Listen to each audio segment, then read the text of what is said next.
एक बार फिर से देवभूमि उत्तराखंड में मदरसा शिक्षा के नाम पर बच्चों के शोषण का मामला सामने आया है। हम तस्वीरें आपको दिखाएंगे। बाल आयोग ने छापेमारी कर इस पूरे मामले का खुलासा किया है। मामले के खुलासे के बाद अब बाल आयोग, अल्पसंख्यक आयोग और मदरसा शिक्षा परिषद ने लापरवाही पर सख्त एक्शन की पैरवी की है।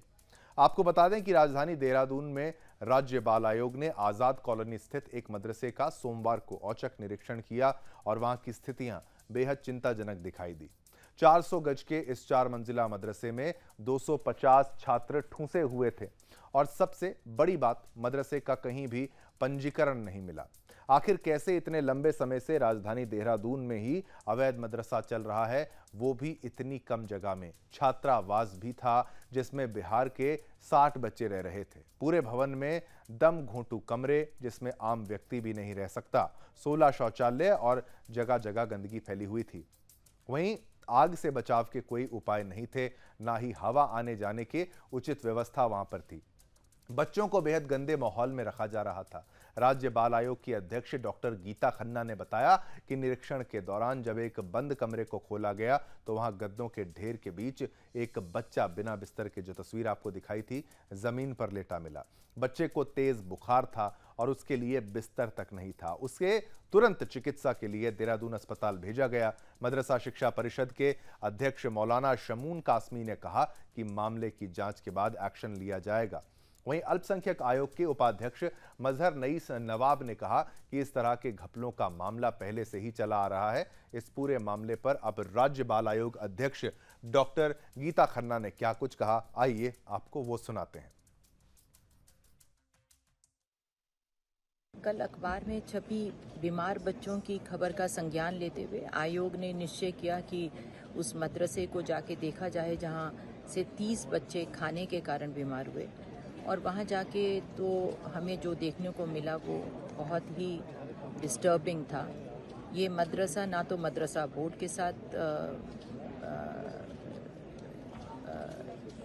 इसका रजिस्ट्रेशन है, ना एजुकेशन डिपार्टमेंट में इसका कोई लेखा जोखा था। और एक बहुत छोटे से ज़मीन पे ये 4-5 मंजिला बिल्डिंग खड़ी करी गई है जिसके कोई सेटबैक नहीं था, कोई फायर सेफ्टी का सर्टिफिकेट वहाँ नहीं था। और 250 बच्चा वहाँ पढ़ने आता है हमें बताया गया, और 60 बच्चे वहाँ पर रेजिडेंशियल रहते हैं, छात्रावास में रहते हैं। उनके लिए कोई वेंटिलेशन नहीं थी। एक ही कमरे में 83 बच्चे बैठे हुए थे। और जब मैंने कहा कि इसकी खिड़की किधर है, बच्चे सांस कैसे ले रहे हैं इतने सारे इस कमरे में, तो उन्होंने बोला जी इस तरफ देखिए कमरा। उस कमरे में कुंडी लगी थी और जब हम कमरा खोल के अंदर गए तो वहाँ पर ज़मीन पर एक बच्चा लेटा हुआ था जो तेज़ बुखार में तप रहा था। उसके सिरहाने में बहुत सारे बिस्तर पड़े हुए थे, लेकिन वो बच्चे को की सुध लेने वाला कोई नहीं था। और हमने वहाँ पे देखा बहुत सारे सीसीटीवी कैमराज हैं जिसका मैंने माननीय मुख्यमंत्री जी से जल्द मिलकर के बात भी करेंगे। और इसमें हमारा सुझाव जो है, हमारे पास मदरसा बोर्ड है और मदरसा बोर्ड में हमारे रजिस्ट्रार बैठते हैं और मदरसा बोर्ड के अध्यक्ष बैठते हैं। एक उनके नेतृत्व में कमेटी बने और जो सरकार उस कमेटी उनकी अध्यक्षता में बनाए और सारे मदरसों का उनको निरीक्षण करके अपनी रिपोर्ट देनी चाहिए। जब हमारे प्रदेश में मदरसा बोर्ड का गठन है और मदरसा बोर्ड को अधिकार दिए गए, संविधानिक पद है वो भी, और वो उसके द्वारा मान्यता कितने मदरसों की है, कितने मदरसों की गलत मान्यता है, मानक के अनुसार है नहीं है। अभी उधम सिंह नगर में भी एक मदरसा मेरे जांच चल रही है जिसमें हमारे आयोग में शिकायत आई थी, हमने उसकी जांच कराई है, वो मानक के अनुकूल नहीं निकला। एक कमरे में मदरसा चल रहा था और करोड़ लाखों रुपया उनने अल्पसंख्यक कल्याण निधि का पूर्व सरकारों में ले चुका है वो, और वो पैसे के बाउचर भी नहीं मिले हमें, उनके बिल भी नहीं मिले, उनकी टेंडर प्रक्रिया नहीं हुई। 16-17 लाख रुपया एक बार में दिया गया और बगैर टेंडर के दिया गया। ये गंभीर मामला है। इसमें ये कांग्रेस सरकार में हुआ। ये सारे मदरसों को पैसा, उस समय कांग्रेस की सरकार, हरीश रावत जी की सरकार थी, उस सरकार ने ये काम किया।